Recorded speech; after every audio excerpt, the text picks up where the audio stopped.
Why the Warriors aren't playing Moses Moody, I don't know why. He's one of the best players they have when he's on the court, and the stats don't lie. On this episode of Warriors Digest, we're going to break down his stats, what Steve Kerr, Mike Dunleavy, and Moses Moody say about his playing time and what he needs to do to get more for next season. Welcome to Warriors Digest. I'm Randy Silver. Before we get into it, please hit that subscribe button. We're growing bigger and bigger every day. We don't want you to miss any of these videos. Let's get into it. The kid from Arkansas, Moses Moody. And who's the head coach of Arkansas now? John Calipari, leaving Kentucky. Who would have thunk it? Well, I'm sure he's happy as an alumni of the school. But let's talk about the game against the Kings, which was a couple days ago. Lost that play-in. Not because of Moody. Even though he wasn't expected to play, he played really well. You may be saying, Randy, what do you mean? Moses Moody said he wasn't even projected to be in the rotation for the game. He was told that by Steve Kerr. When they went down big, he came in 16 points in 15 minutes. For the minutes he played, what production? He's behind Kuminga. He's behind Wiggins, behind Clay. It's a crowded guard area. But whenever Moody had a chance to play, he performed. And look at this stat. In that Kings game, he had a plus 6.3 rating. The only person better was Looney. And again, he wasn't even supposed to play. And the year before, when they beat the Kings in the best of 7, round 1 of the playoffs, you're also our little brother. You may have won one game, but we got 4 titles. He was really good as well. So why can't he get on the floor? What did Steve Kerr say? I think there's a crowded field of people in Moses' realm where he is on our roster. There's a lot of other guys. He's a really good player, and he's a young player who still has a lot of room for growth. But to play means growth. To get growth, you need to play. Mike Dunleavy Jr., our GM, admitted he's probably not played as much as he would like, and as we would like as well. And I agree with that. Reasonable and consistent. That's what he needs. When Kuminga got that, we saw his numbers go way up. Before he started, he was averaging around 10 points a game. Once he started, he averaged 17 points a game. Moody can do the same. But there's a reason why he's not starting in Kerr's eyes. Kerr told Moody, and he told the media this as well, he needs to be quicker in his decision-making. He needs to quicken the release of his jumper and overall decision-making. There are times when Moody passes up an open jump shot to drive, and that creates a muck-up in the possession. In addition, on offense and defense, just overall improved decision-making. How do you improve decision-making? In 2 ways. 1, playing. You got to get in the game to play. If you're not playing in the game, what can you do before the game? What can you do after the game? What can you do in practice to prove you deserve to play and simulate game time? And 2, the other part he said, quicken the release of his jumper. And how do you do that? Off season. If I was Moody, I would be living in the gym. 3-point, mid-range, corner shots, head on the rim.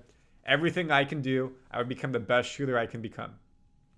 And then secondly, simulate games. Bring in people. If it's your former college teammates, if it's people off the street, whatever. How can you work to have a better game time situation and decision making? You got to simulate that. When we look at his stats, he played in the most games ever this season at 66, averaging at least 55, 60 games a season, which is great. However, he only started 9 games. He actually started more games as a freshman in the league, his first year in the league. Of course, we won the championship his first year in the league, which was big. We look at his field goal percentage. It's actually gone down since last season, just down a tad by 1%, but still that matters. 3-point percent, 36%, went down 0.3, but he shot 36% 3 seasons in a row. So again, he needs to practice shooting. Kerr said that. Open shots, you got to take it. When you're playing with Steph, when you're playing with Clay, and again, is Clay going to be there? Who knows? They're going to draw defenders to them. So that means the corner 3 is going to be open if they drive, 1, but more likely, they're going to be on the 3-point line. Defenders are going to run at them like this, and you got to make the extra pass. Instead of waiting to potentially shoot, you just got to shoot it. You got to have a quick trigger. I love Clay. He shoots like no other. It does not matter if someone's on him or not. He just shoots. He doesn't think about it. It's second nature. He has a quick trigger, and that's what they need out of Moody. When we look at his points, he doubled his point average this season with 8, which is good. So when he was getting in the game, he was scoring, but they need more from him. We've exercised the contract for this year already. Of course, that just ended. For next year, he's a restricted free agent, $8 million. So just like in our Kuminga video, and I'll link it right here, they're both going to be free agents after the 2025 season. Restricted free agents, meaning that we can qualify. So we have to offer them an $8 million. Of course, we can offer them more if we want, but another team can offer him that. And if we don't say within 2 to 3 days, hey, we're going to match it, he'll go to that team. So restricted free agent. That means in 2026, boom, he become an unrestricted free agent if they can't make a deal. The Warriors have the vision for Moody. They want him to be part of the team. And there's good reason.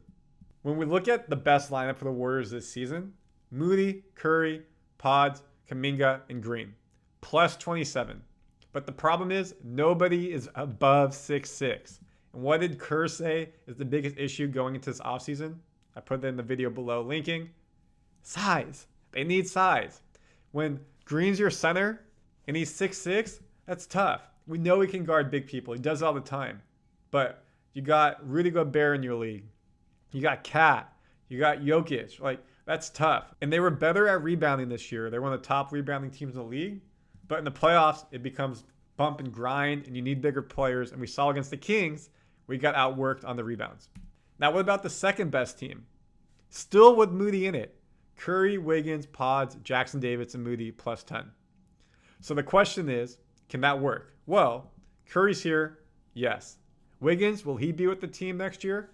His contract, $20+ million.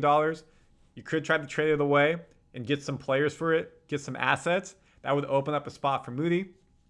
What about Jackson Davis? He should start again next season. Maybe potentially, instead of Wiggins being there, Kuminga goes in there and Moody becomes the backup guard who comes in, 6th man off the bench. That could work. The thing with Moody as well, he does not complain. He knows his role.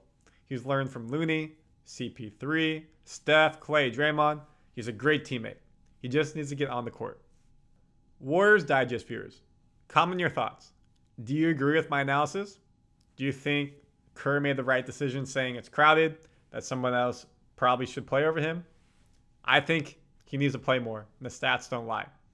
And of course, smash that subscribe button. We're going to have all the Warriors news this offseason, trade, draft, rumors, and so much more. We'll be here for the next one.